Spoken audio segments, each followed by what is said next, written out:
Beauté et bienvenue au rendez-vous des femmes ambitieuses en quête des réalisations personnelles, telle une mission de vie. Je suis Jeanne Bongo, la révélatrice, ton hôte, ta coach et bien plus. Si tu te sens tiraillée entre tes projets ambitieux et un quotidien frustrant, même après avoir construit une vie qui te semble parfaite, sache que derrière chaque femme ambitieuse se cache une histoire puissante, souvent oubliée. J'ai créé ce podcast avec une triple intention. Te révéler comment décoder ta mission de vie grâce à ton histoire personnelle, t'accompagner à transformer ta vision en réalité concrète, finir de tourner en rond malgré ton organisation et tous tes efforts, et enfin t'inspirer à créer une vie selon tes propres termes, celle d'une femme libre, alignée et pleinement épanouie. Si ces mots résonnent en toi, alors crois-moi, tu viens de trouver ton podcast idéal. Abonne-toi et laisse cet épisode devenir ta propre révélation. Bonne écoute! Beauté, oui, Malamuna, épisode Oyo, bonjour et bienvenue dans cet épisode, un épisode particulier qui en soi est une réflexion à haute voix autour des deux monuments antiques que j'affectionne particulièrement. Il s'agit de la pyramide de Gizeh, la grande pyramide, mais aussi de l'Akazné de Petra, qui se trouve en Jordanie. Et j'ai choisi de faire passer ça aussi par les filtres des principes fondamentaux du génie civil, pour ramener ça un peu à la façon dont on construit nos vies, on bâtit nos vies, on voit nos vies dans ces terres un peu du monde moderne. La pyramide de Gizeh, la grande pyramide en tout cas, ça a plus de 4500 ans, mais ça tient toujours debout. La ville de Petra, c'est toute une ville qui a été taillée par le Nabatéen au sein même de la roche, c'est-à-dire il n'y a pas eu de construction en tant que telle. Ils sont partis d'une roche dure qu'ils ont pris le temps de traiter, de rendre malléable pour que cette ville-là prenne le jour. Et je suis en train de me demander, c'est aussi une question que je t'invite à te poser, à nous poser, à y répondre. Qu'est-ce qui fait qu'un monument puisse traverser les temps quand tout les restes va s'effondrer? Qu'est-ce qui différencie une structure éphémère d'une architecture éternelle? Et surtout, qu'est-ce que cela dit de la façon dont nous, aujourd'hui, on va aller construire nos vies? Parce que on apprend de tout. On peut tout ramener à notre échelle, à notre histoire, à notre vécu. Et ces questions, je me le pose parce que quelque part, entre ces pierres anciennes et nos existences modernes, il y a une sagesse qui a été oubliée. Une connaissance sur l'art qui dépasse largement l'architecture et la compréhension matérielle. Cette philosophie de construire comment j'ai envie de dire ça, les futurs à partir de l'existant, que ça soit pour soi, que ça soit de sa vie, que ça soit de ce qu'on veut léguer. Et donc, je vais prendre le temps vraiment de émettre cette pensée-là à haute voix, pas dans le but de conclure ou d'échuter vers quoi que ce soit, je ne sais même pas comment cet épisode va finir, pas non plus dans le but de répondre définitivement, mais vraiment dans le but de comme ouvrir le champ de possible, ouvrir l'espace de la réflexion, de la parole aussi, et commençons déjà par parler de l'archéologie. Je ne suis pas fan de la télé. C'est vrai qu'il fut un temps où je regardais beaucoup la télé, mais ce n'est plus le cas. Quand je regarde la télé, il y a deux raisons. Soit je suis en train de regarder une série ou un film culte que je regarde plusieurs fois à l'année ou selon les saisons. Soit je suis en train de regarder un documentaire, et souvent les documentaires que je regarde, ça tourne autour de monuments antiques, tout ce qui va être l'Égypte antique, tout ce qui va être la Grèce antique, l'Empire romain. Je regarde beaucoup tout ce qui va aller toucher à l'histoire, à l'archéologie. Et cette discipline me fascine vraiment parce que ça consiste à aller fouiller le passé pour comprendre ce qui fut, comment nous en sommes arrivés ici et où est-ce qu'on s'en va. L'archéologie, et quand ça se fait, en fait, l'archéologue s'y tient face à des vestiges, à des restes, des pierres, des fragments, bref, des traces d'une vie disparue dont on n'a pas la certitude. Et on va se mettre comme ça, l'archéologue se met à émettre des hypothèses, à interpréter, à reconstruire avec une espèce de minutie ce qu'il va retrouver. Mais il y a un paradoxe autour de ça parce que l'archéologue ne peut jamais accéder à la certitude absolue. Pourquoi? Parce que tout simplement, il va toujours manquer les regards du facteur zéro. Celui que j'appelle le facteur zéro, ça va être le premier témoin. C'est lui qui a vécu la situation, qui était là, dans ce corps-là, à cette époque-là, avec cette conscience particulière. Sans ce regard, l'archéologue reste vraiment comme dans une science d'interprétation, rigoureuse certes, mais probable, pas certaine. Chaque génération d'archéologues va venir avec son lot d'interprétations parce que, par exemple, moi, avec l'Égypte antique, j'ai regardé pas mal de documentaires et chaque année, il y a comme un angle différent qui est exploité. Et ça, c'est tout à fait logique parce que même si on va revisiter les mêmes ruines et l'effet qu'on appartienne à une autre génération, ça va faire en sorte qu'on va produire des nouvelles interprétations parce que chaque époque va apporter son lot des cadres, des références, ses propres lunettes, justement. Et si notre rapport à notre histoire fonctionnait exactement de la même manière? Quand on arrive à fouiller notre passé, on se retrouve face à des vestiges psychiques, des choses qu'on a pu vivre dans l'inconscient, des souvenirs fragmentés, des impressions, des choses qui sont floues, qui ne sont plus si claires, des émotions résiduelles, mais qu'on ne vit plus. On va comme aller interpréter et tenter de reconstruire ou émettre des hypothèses sur ce qui s'est réellement passé. Mais la vérité, c'est qu'on ne peut jamais retrouver les regards exacts de l'enfant qu'on était à 7 ans, à moins qu'on fasse certaines pratiques un peu plus poussées de la psychologie. La conscience qu'on avait précisément quand on avait 13 ans, 15 ans, 14 ans, et en fait, il va nous manquer cela, tout comme dans l'archéologie, il va manquer le facteur 0, qui va comme être inaccessible. Ben, en fait, nous aussi, il va nous manquer cela. Mais est-ce que ça veut dire que l'effet qu'il nous manque les facteurs 0, ça nous prive quand même de la lecture de la situation en tant que telle? Parce qu'en vrai de vrai, on n'aura pas la réponse évidente.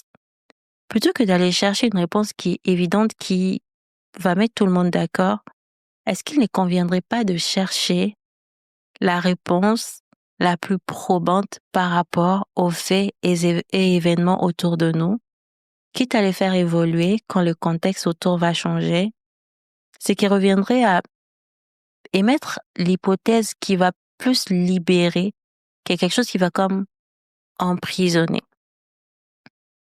Et peut-être que la liberté commence précisément là, dans cette impossibilité des certitudes, dans cet espace d'interprétation qui reste ouvert, qui peut évoluer à tout moment et pas être figé parce que. Peut-être que l'archéologie de soi, l'archéologie identitaire, n'est pas en vrai une quête d'une vérité absolue, autour des questions comme quelle est l'essence de la vie, pourquoi je suis là, mais surtout une posture, un art, juste la liberté de raconter son histoire selon les saisons comme ça vient. Parlons de l'architecture, parce qu'il y a cette loi fondamentale qui existe en génie civil. Si on veut construire, il va d'abord falloir par commencer à étudier le sol. On a parlé de la pyramide aiguisée tout à l'heure, mais ce qui est aussi impressionnant avec cette pyramide, c'est que sa base est solide. Elle est élevée, certes, mais elle a une base qui est massive, qui est disproportionnée et qui tient en place. Si on pense aux collègues de la pyramide de Gizeh, ils ont tous disparu.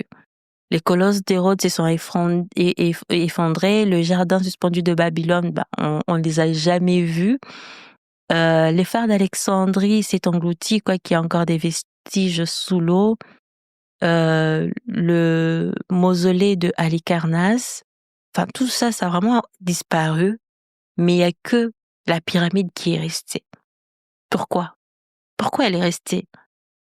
Peut-être parce que les autres merveilles du 7 merveilles du monde cherchaient à impressionner par la hauteur, par la dimension, la splendeur et peut-être même l'audace visible. Mais il y a un côté qui a été négligé, c'était l'invisible, les fondations, les travails souterrains, l'étude du sol.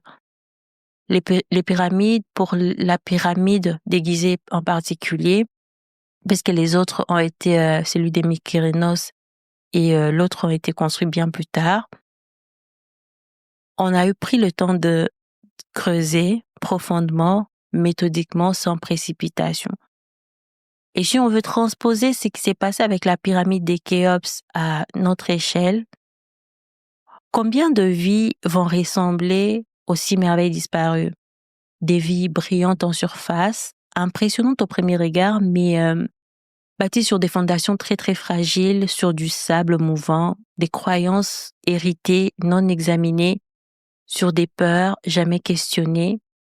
Et combien vont s'effondrer au moindre tremblement de terre, au premier obstacle venu, à la première crise?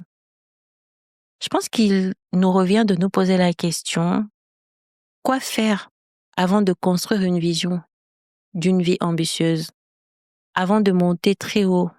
Est-ce qu'on prend vraiment le temps de creuser, de descendre dans le strate de notre histoire, d'examiner la qualité du sol, d'où on vient, d'un point de vue identitaire, sur lequel on va bâtir, pour aller construire encore plus en hauteur?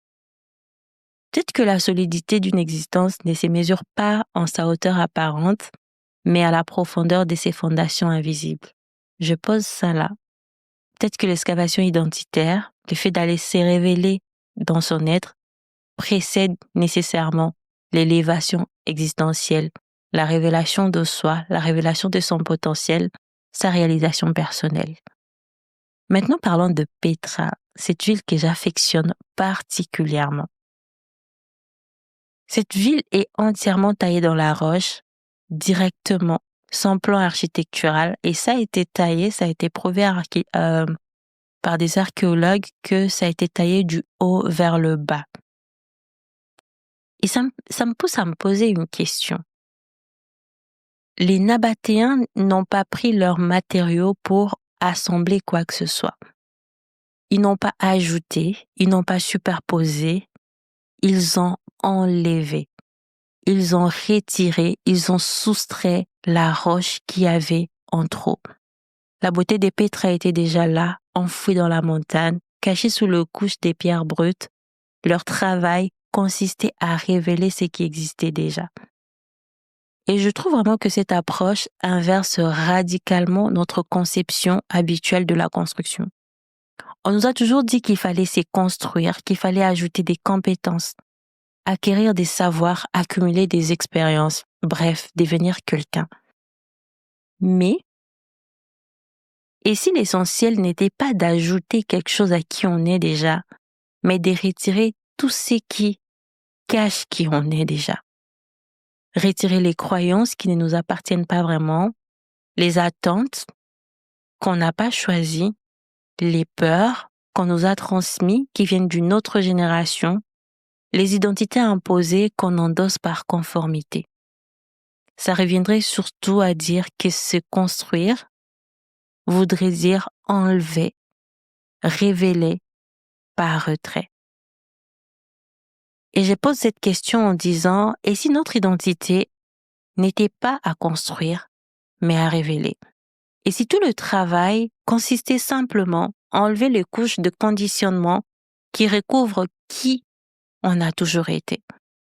Et si, comme pour Petra, la beauté, elle est déjà présente, en attendant ce moment où on va décider de simplement retirer les superflus?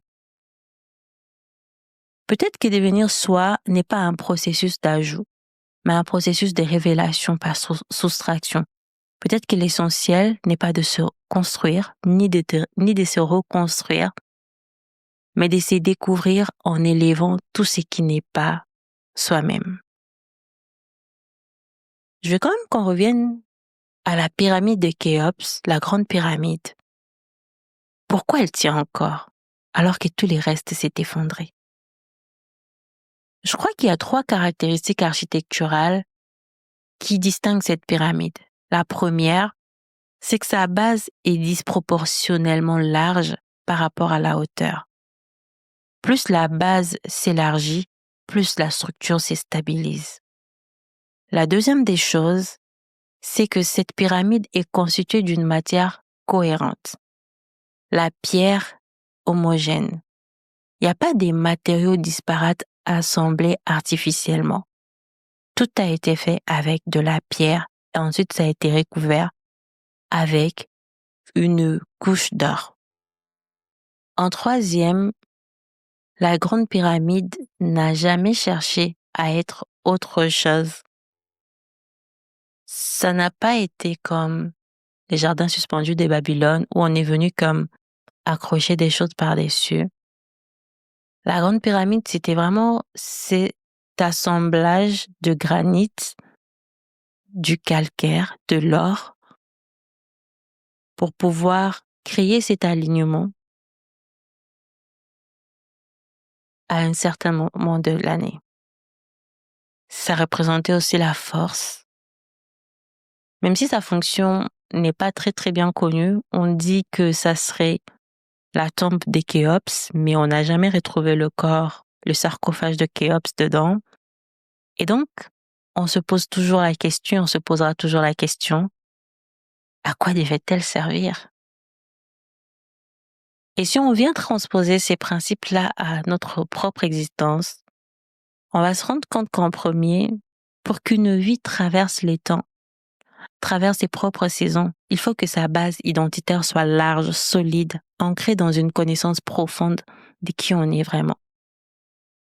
Il faut une cohérence interne, une vie fragmentée, où l'identité professionnelle contredit l'identité personnelle, où les valeurs proclamées s'opposent aux actes posés.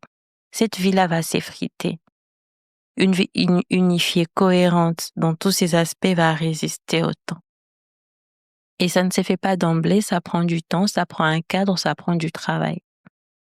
En troisième lieu, je crois qu'il faut juste assumer sa grandeur, assumer qui on est, sans chercher à plaire à tout le monde, sans tenter de rassembler ou de ressembler à tout ce qu'il y a autour de nous. La grande pyramide n'a pas mis tout le monde d'accord. D'autres ont trouvé que c'était dépassé, exagéré, surtout quand on pense au chantier, à ce que ça a coûté en termes des ressources humaines. Et d'ailleurs, jusqu'aujourd'hui, on se demande comment ça a été rendu possible. L'effet est que cette pyramide est là.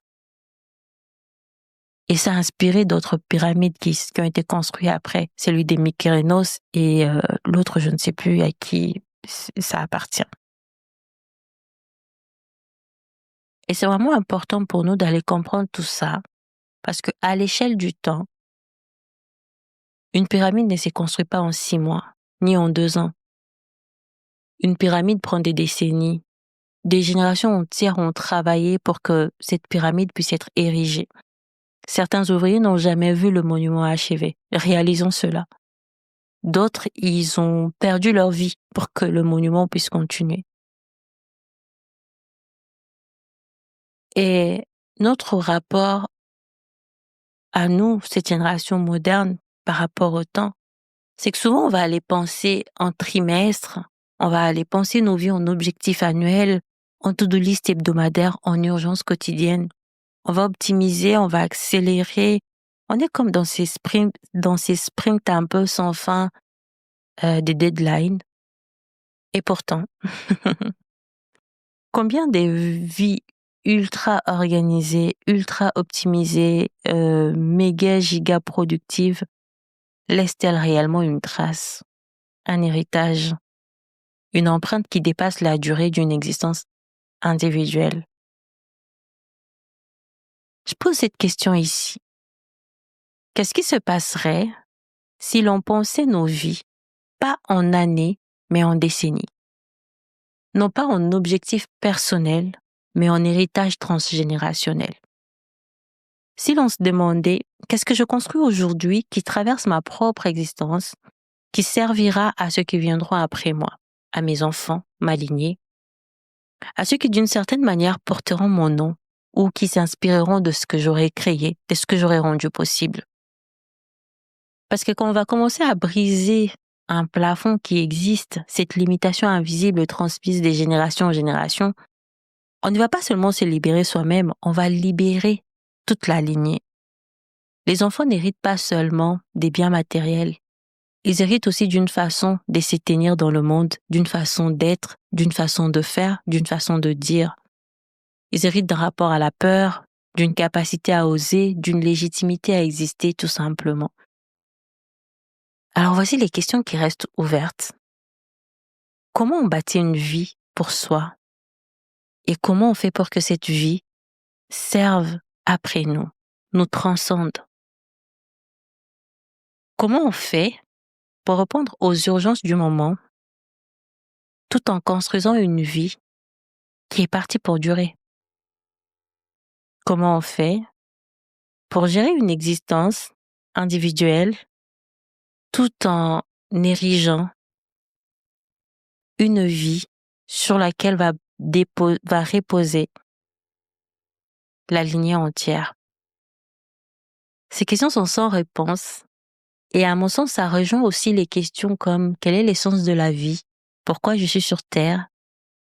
Parce que on va avoir tendance à aller chercher les certitudes dans ces questions-là, alors qu'il n'y a pas lieu d'être.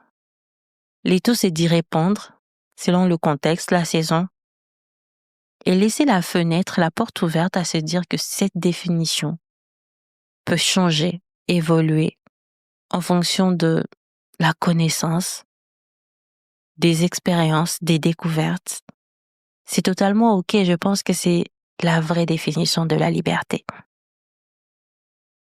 Prends soin de toi et on se retrouve le mardi pour commencer à aborder un sujet ô combien important, celui des résolutions. Celui de comment on va aller penser son année et comment ça va finir par le même cycle d'espoir, des désespoirs, des culpabilités, encore et encore. Je t'ai préparé des bons sujets sur le sujet.